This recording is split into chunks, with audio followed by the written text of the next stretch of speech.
Hello and welcome to Ivory Blush Roses. My name is Lisa. Today we're going to finish the Cretan Stitch series with 4 unusual Cretan stitches. These are stitches that I have rarely, if ever, seen actually stitched on anything, much less a crazy quilt. So I hope you'll have fun coming along with me and trying some new stitches today. Let's get started. I have my block here. Now I don't have it in the frame yet because after the last couple that I've worked on, I thought I'd try marking a seam laying flat rather than up in the frame. For threads, we have our DMC Variations floss, 3 strands. I know one of these is a Valdani and one of these is a Karen Wildflower. So this one is the Valdani, and so this one should be a Karen Wildflowers thread. And then we have a DMC size 5 pearl cotton. Like before, I've done a stitch map just to check my placement and widths and things. The first seam that we're going to stitch is this one here. We're actually going to offset to the outside rather than going directly over the seam on this particular one. It is a 2-part stitch, so we're actually going to be doing a running stitch down it and then stitching on the top. The stitch we're going to do here is known by several different names. I've seen it listed as an interlaced Cretan stitch. It could be called a double Pekingese or an interlaced band or a raised Cretan stitch. So it all involves having rows of running stitches coming down, and the running stitches are going to alternate a little bit. So the marking for that part is going to be pretty simple. So I have this little wooden box. I'm just going to set that down underneath here to give me a firm surface to work on. I think I will get more accurate marks that way. I want to be really accurate. Originally I was thinking I was going to do this one pretty narrow, but I think I'm actually going to do it about 1/2 inch wide. I would like to offset it ever so slightly so that we can really see what's going on. I'm just going to mark this seam in a couple of places here. And then I'm going to take my ruler and we'll be lining it up to draw those lines.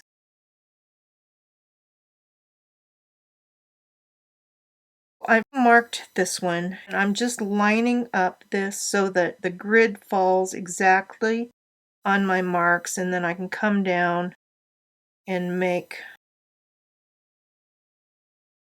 And that's going to be important on this one. I want them to line up exactly. Now, I don't have the little box behind it right now, but I think we're getting it. And again, I'm marking out into my seam allowance. I'm trying to be perpendicular. I'm still off just a smidgen. We're going to make it work. We're going to start this one with a running stitch, and I'm going to start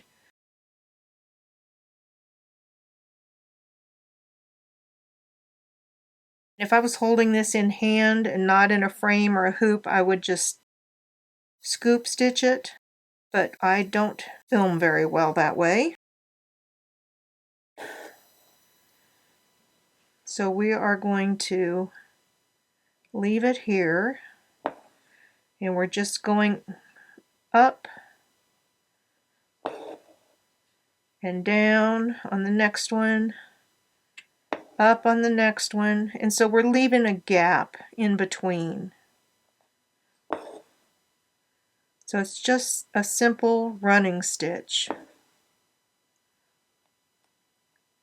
And because I'm stab stitching and I'm going straight up and down through the fabric, it should be pretty accurate as far as my measurements go.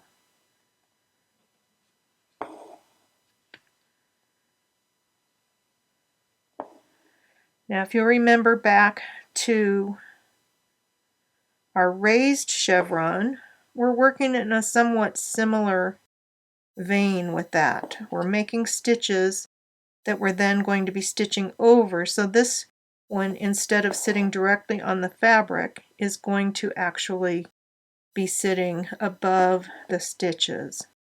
So it'll be a little bit more of a dimensional stitch as a result. And I always really like that. I just think that adds texture and interest when you're doing a crazy quilt. I'm always looking for things that we can use to add a little bit of pizzazz.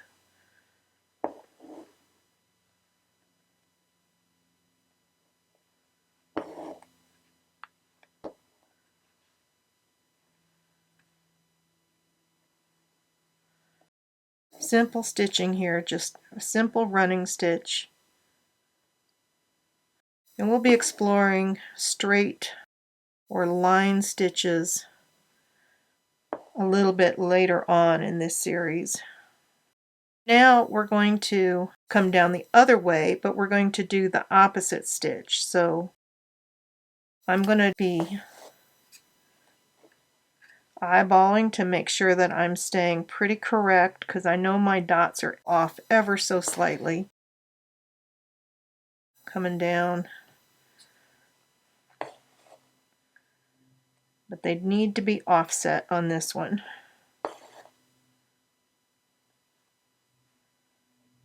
And see, that looks like that's too far. So it looks like I'm coming down toward the top side of my dots, coming up on the upper side of my dots to get this one to come out properly. So I can just measure it straight across. Harder to do that when I'm coming up through the fabric, so again, I'm just going to use my judgment as we go, trying to keep this as straight as possible.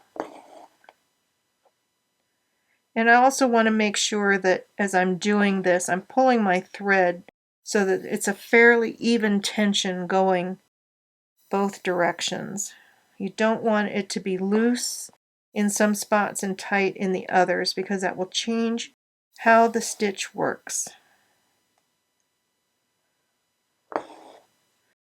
I think as I get further down here, my dots were further off.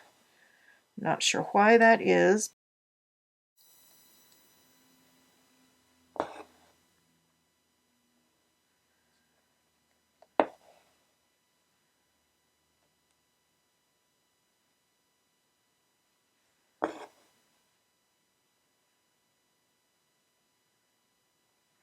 I do have a second set of dots in there that seems to be more accurate.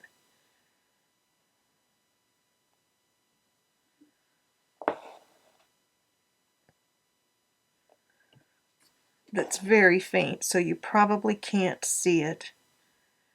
I am going to continue past my seam allowance at least one stitch. There we go. So now what I'm going to do is I would like to start somewhere out here in my seam allowance. We are going to come up, and whichever direction you do this, you want to make sure you're consistent the whole way. The other Cretan stitches, we've always talked about with the traditional method, your needle always goes towards the center when you're doing it that way. So we want to make sure we're doing that with this one as well. So now we're not going to stitch through the fabric at all, but I'm going to thread underneath. So I'm actually going to use the back of my needle, but it needed to go under. I need it to cross over. The thread goes the direction that we're stitching. Thread it under the loop on the opposite side. So you see how we're crossing over. That's what turns this into a Cretan stitch. So we're going to go under, but over my thread. Try to keep your tension somewhat even. Thread under the running stitch, but over my thread. Now keep that thread out to the direction we're stitching, and again I'm using the back of the needle so that I'm not stitching through my thread. If you stitch with the pointed end, it's too easy to go through that. So I've gone under, but I'm going over my thread. And that stitch was a little looser, and so I was starting to pull inside, and so I pulled it back. Now we're going to take the back of the needle, go underneath the next running stitch, but crossing over the other one. Now lift it up. I'm working bottom to top on this one.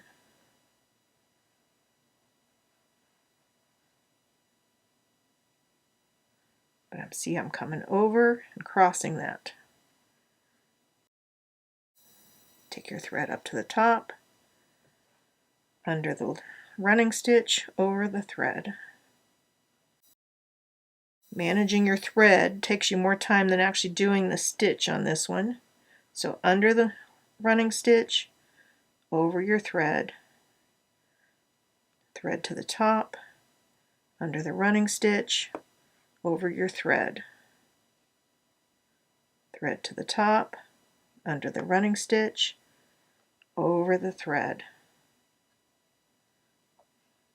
under the running stitch, but I didn't go over my thread, so come back through that loop. There we are, now it's over. So thread to the top. I'm hoping we have enough thread to finish this one. There we go, over the top. Watch your tension. You want to see those little loops in the crossover. Thread to the top, under the running stitch, over the thread.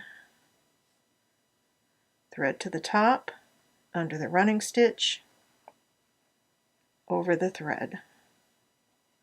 Thread to the top, under the running stitch, over the thread.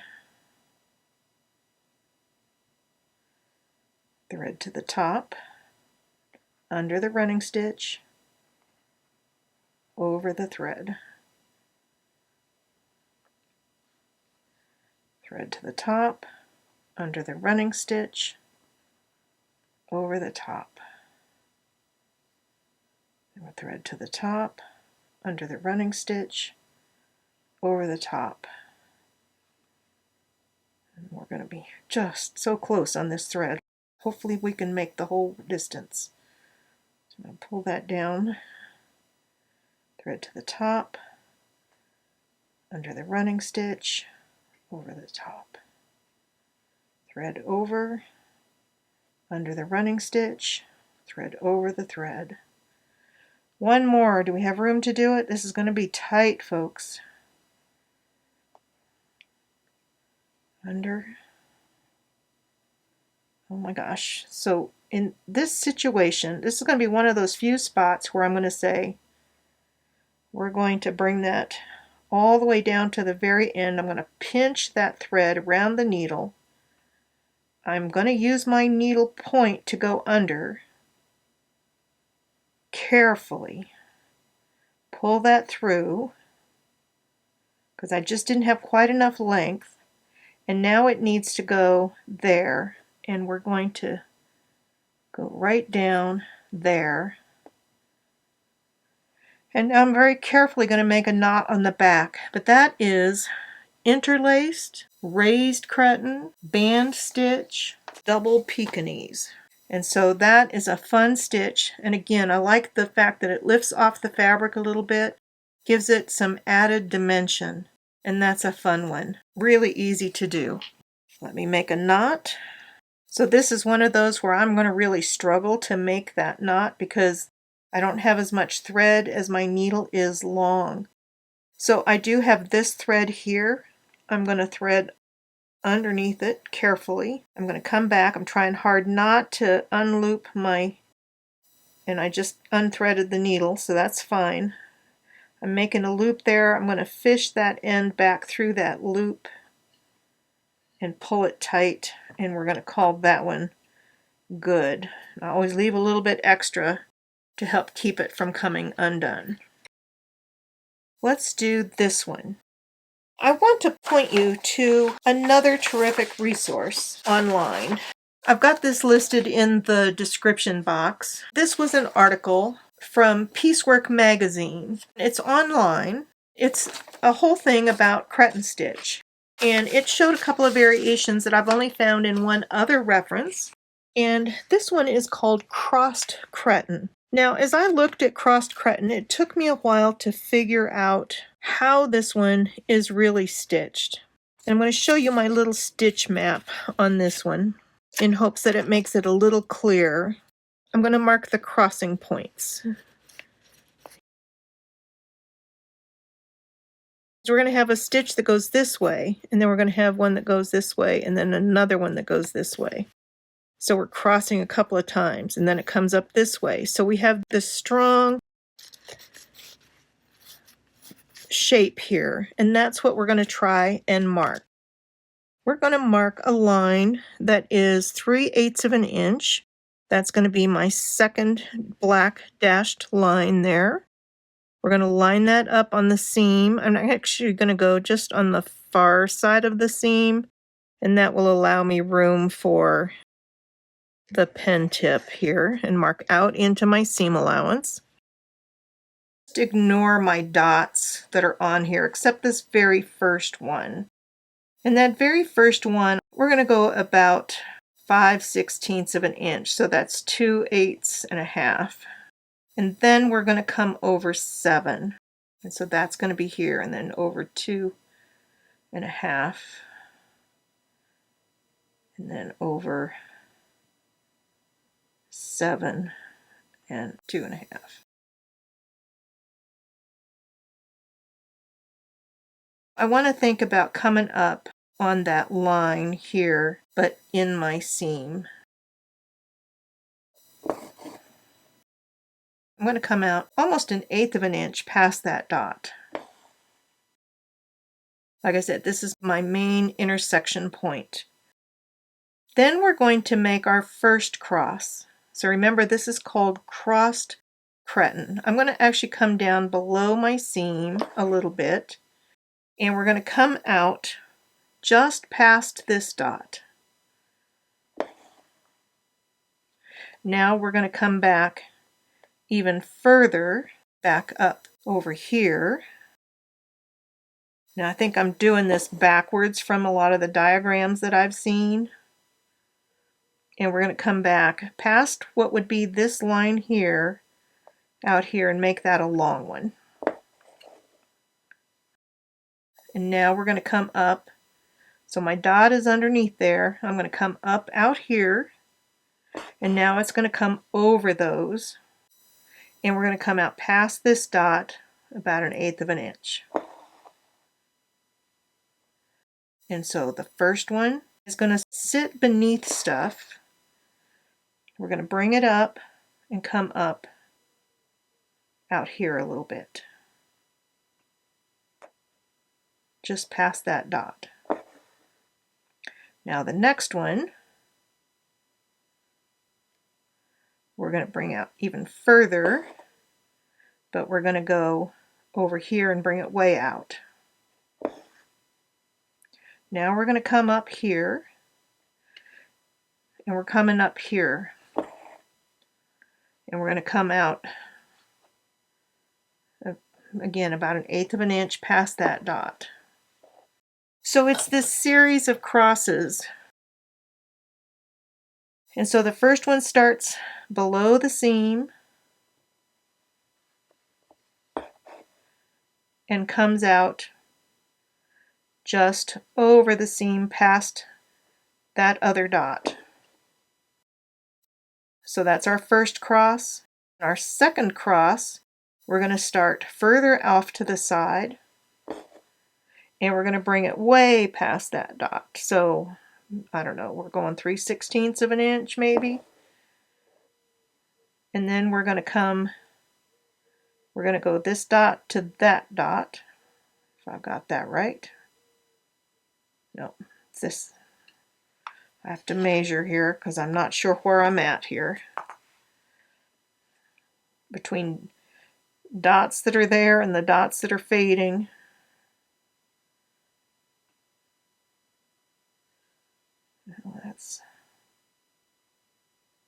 We've actually ended up coming out 5.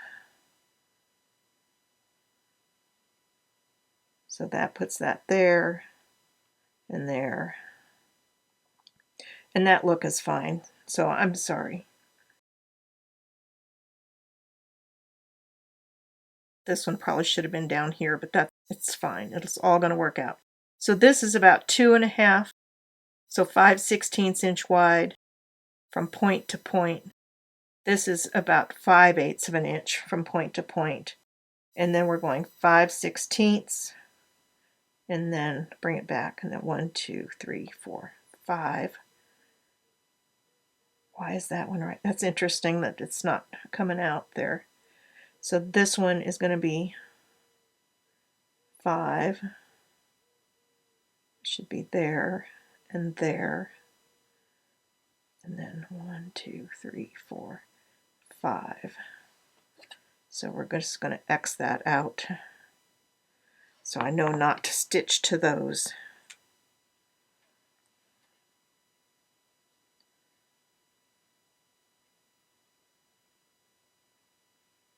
So 1, 2. Yeah, that's correct. Okay. We'll figure this out one way or another. I have stitched it, but sometimes when you're talking through it, all of a sudden it's not making sense. So I just was measuring wrong. We're going to go 1/8 of an inch past. Now we're going to come up under the line. Then we're doing this one here. So under the line to over the line past this one just a little bit.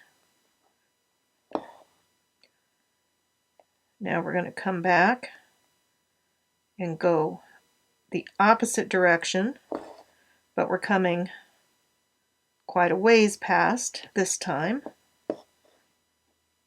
And now we're going to line up those two. We're going to come out here, stitch about 1/8 of an inch past that one. Now we're going to come up. This would be below the line. We're going to come up just past the dot.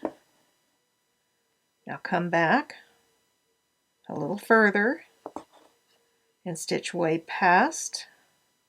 I think we can get one more thread. Now we're going to come up here and stitch down 1/8 of an inch past that one. And I am out of thread at that point.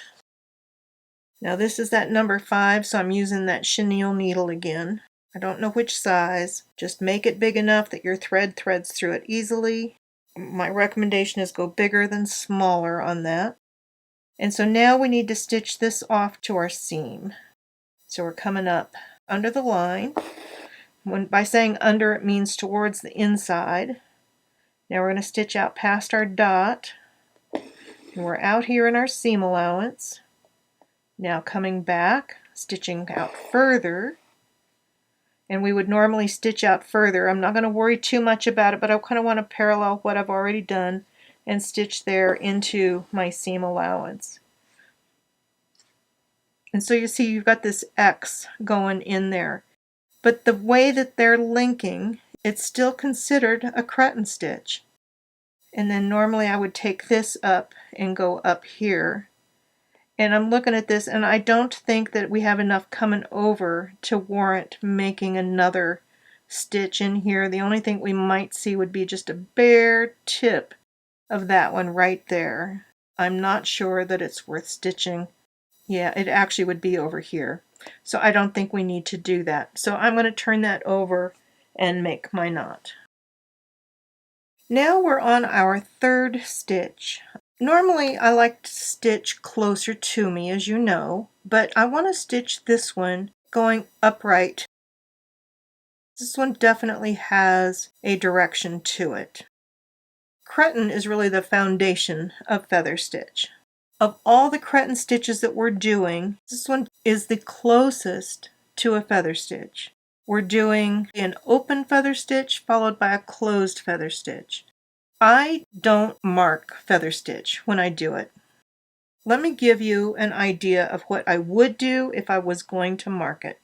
I would want to know roughly how wide I want my stitch, and in this case we're going to go about 1/2 inch wide. And then the lines you really want to mark are going to be your inside lines, because that's going to be where the stitch angles back and forth. Like I said, I would not normally mark this. If you need to mark, this is how you mark this one. We're not going to do any markings along those lines. We're just marking the lines. So there we have 4 lines, 3 spaces.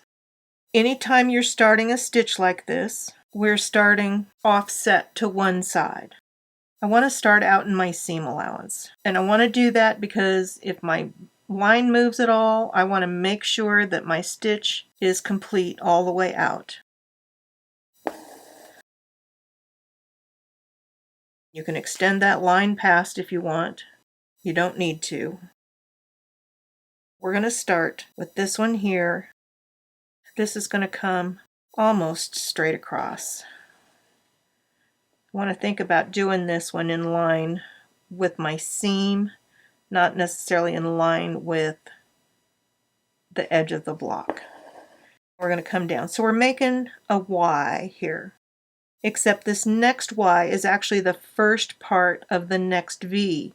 In this second stitch, we're going to come up and meet the top of that first V. And I'm actually going to bring this out about halfway in between.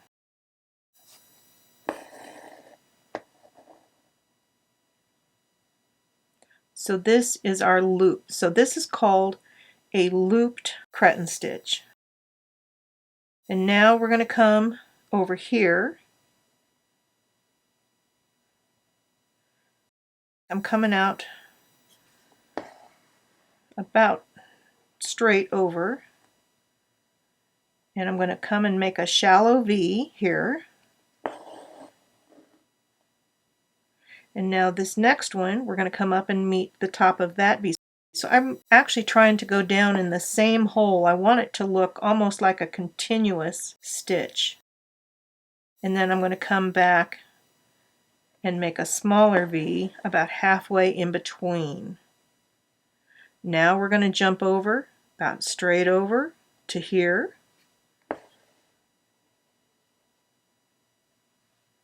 We're going to come make that shallow V on that second line. Now we're going to come back up here, try and go straight down where we came up, where we went with that first one, and make the closed portion. Now we're coming back about halfway in between. Now we're going straight over, make a shallow V, so I'm coming down. It might be about 1/8 of an inch on my lines. Now go back up, go straight down where you went down before. Try and aim for that same hole. Come back about halfway and down a little bit and close it off. Now come straight over.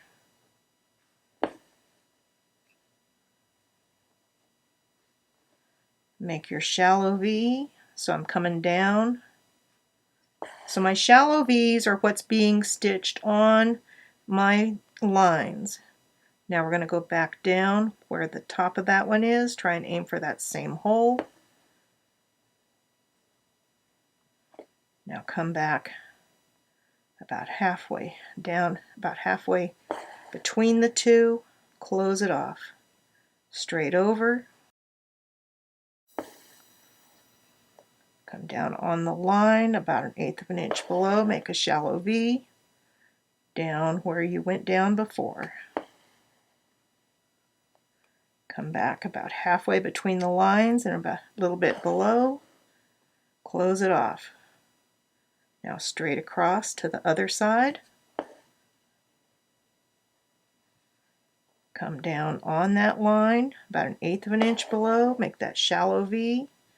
Go up to the outside, go down where I went down before,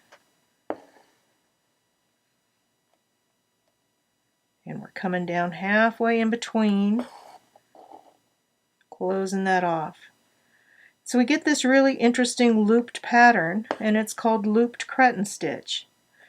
Even though it looks really like a variation on feather stitch, which I truly think it would fit both categories.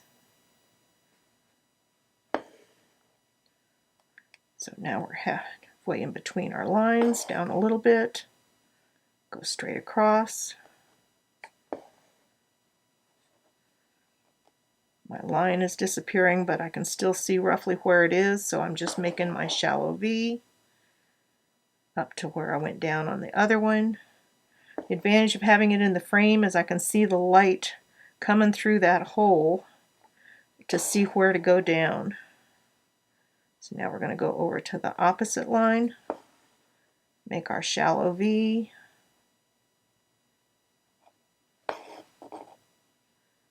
go down in that same hole, come up halfway in between and down a little bit, straight over to the opposite side,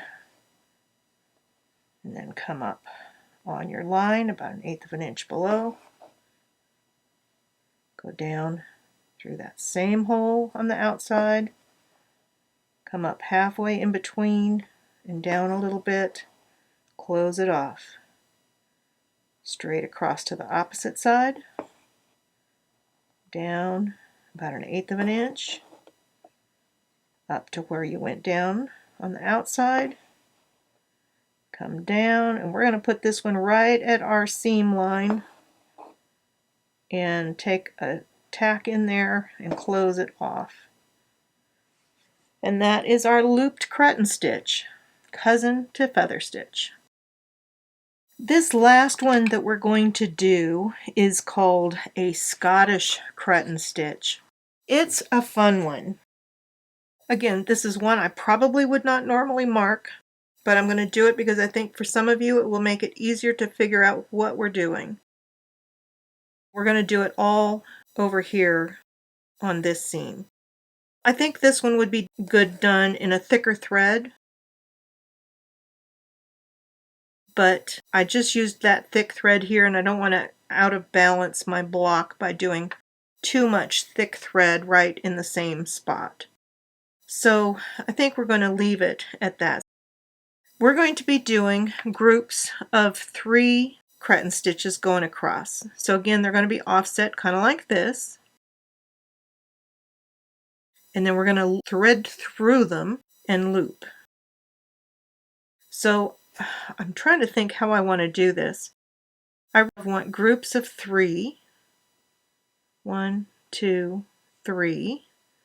And then we're going to leave a gap, let's say 1/4 of an inch, and I'm going to do 1, 2, 3. Leave a gap, 1, 2, 3. Leave a gap, 1, 2. That's 3. A gap, a gap. And that's all the marking I'm going to do on this one. We're going to come up here from where I began. I'm going to come out just below.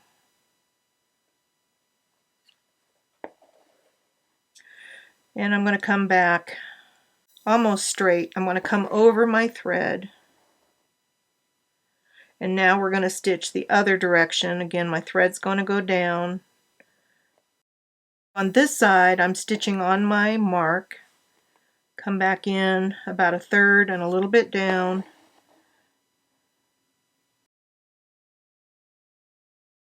I'm going to go back in.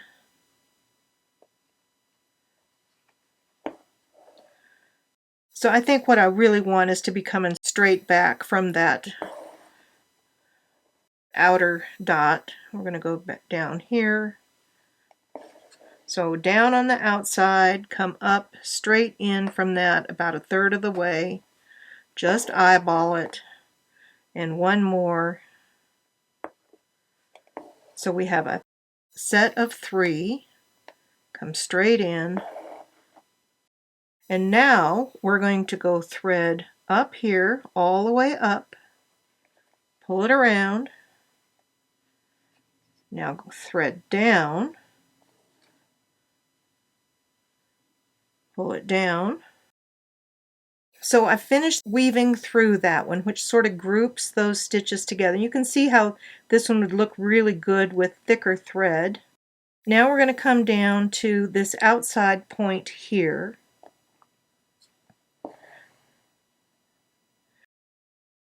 And here I'm going to come straight in and I'm going to stitch over that thread to make that first catch. Now we're going to go down about halfway in between those 2 dots. I'm going to come back in. Now over to here, stitch down on the outside,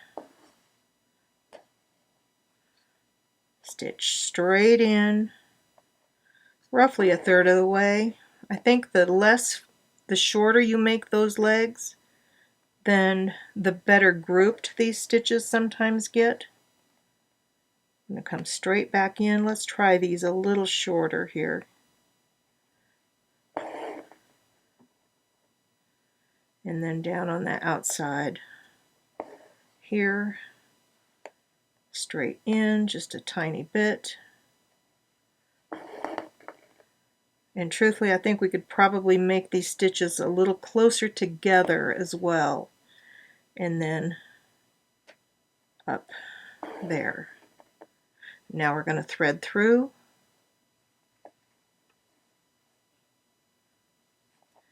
And now we're actually going to go over this diagonal thread, but under the 3 on the side. Now we're going to go down on that next dot. See, we get these interesting groups. Now I sort of missed stitching over my thread. I'm going to try stitching much shorter legs this time, so I'm going to just thread back under that so I get that crossover. And let's try stitching these just a little closer together as well. And coming back in just a little bit. Let's make those really short legs here. It's a sampler. We're going to play with it and see if we can perfect our technique with it. Coming back in just a little bit. Down just a little bit. You can see why I didn't want to do too many marks with this one. I want to be able to adapt it to my thread. I've done this with the thicker thread, but not with the fine thread like this. Yeah. I definitely prefer it a little closer together, I think.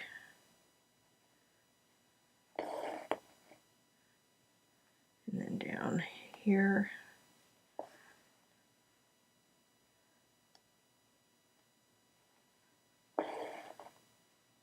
And now we're going to thread up the outside 3. Don't pull those too tight. You want it to stay toward the outside, down through the outside 3, over the connecting. And now we're going to go down to that next one. So we're going to still leave our gap about the same. But now I've tried to leave it rounded so that I can have room to bring my stitch up so we get that catch. Now down on the outside, come back up straight to the inside just a little bit, down to the outside. We're not going 1/8 of an inch, we're going a little less. So just ignore the marks now that we have a feel for it. Down, not 1/8 of an inch again. I'm maybe going 1/16 of an inch maybe.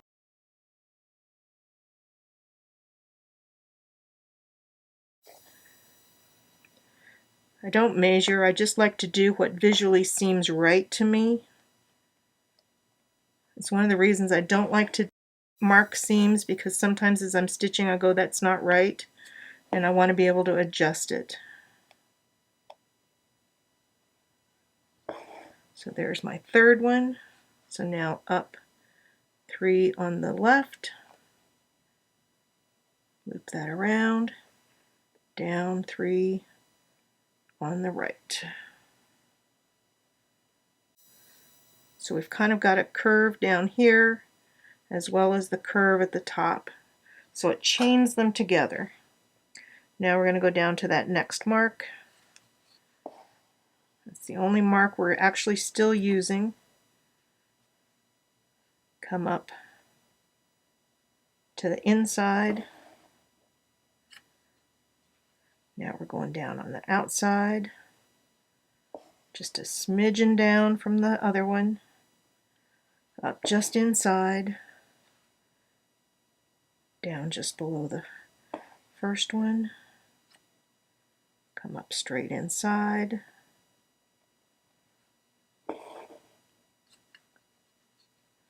Now down the opposite side. I want to be below what I've done, and I'm trying not to stitch through that other stitch on this other seam, which is one of the reasons I brought it to the inside.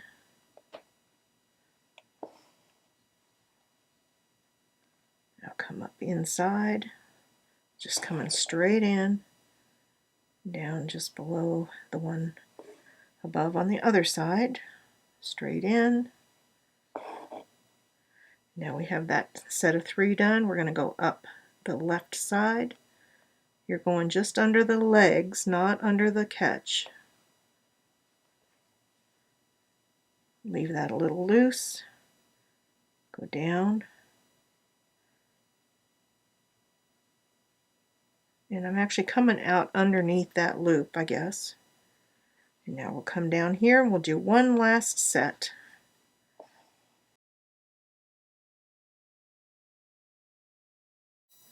We'll come back in. I'm just going to run my needle underneath that to catch it. Come over to the right side. Come straight back in. I'm realizing these little lines on the pattern of the fabric are actually helping me.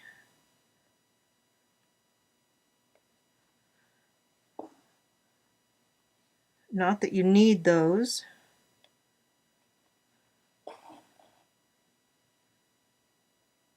But it's worked out just about the right spacing on that.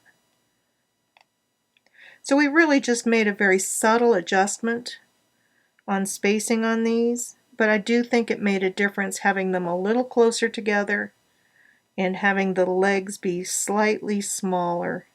I think we get a better bundled effect. I'm going to go ahead and finish this one out even though it's now out in my seam allowance. There's our bundles of 3. Let's go up.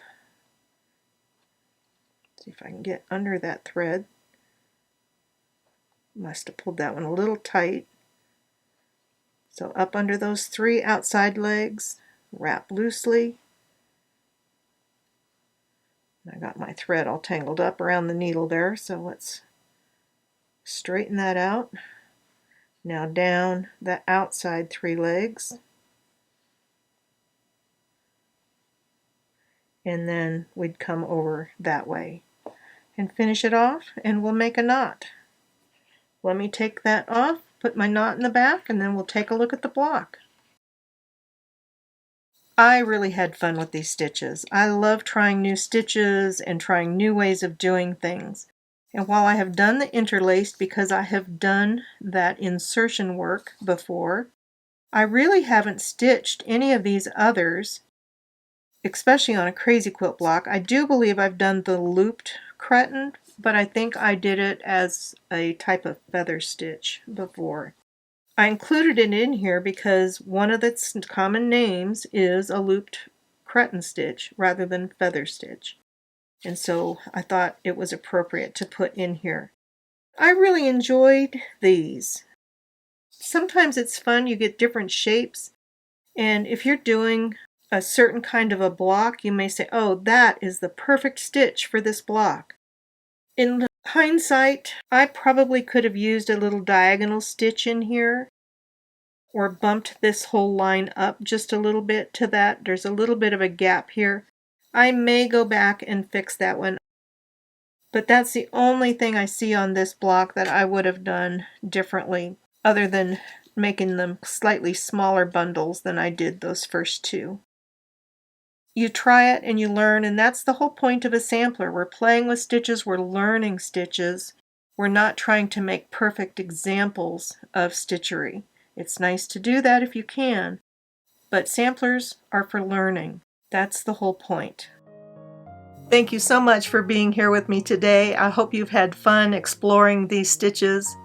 I know every time I do some of these stitches that I'm not real familiar with, there's always a little bit of a challenge involved, but we make our way through it. So I hope you've had fun learning along with me, and I'd love to hear which one is your favorite and which one you think you might be trying. In the next video, we're going to get started with the next stitch in our stitch sampler series. We're going to be doing cross stitch. Now, I know a lot of you are probably going, ugh, cross stitch, it's the same stitch. I will tell you, I thought the same thing at first, but as I started researching cross stitch, I was astonished to learn how many types of cross stitch there really are. So we're going to be having fun with that. I'm not sure if we're doing 3 or 4 weeks yet on that, but we'll have fun with it regardless. So look forward to that starting in the next video. Until then, have a beautiful day, happy stitching, and I will see you in the next video.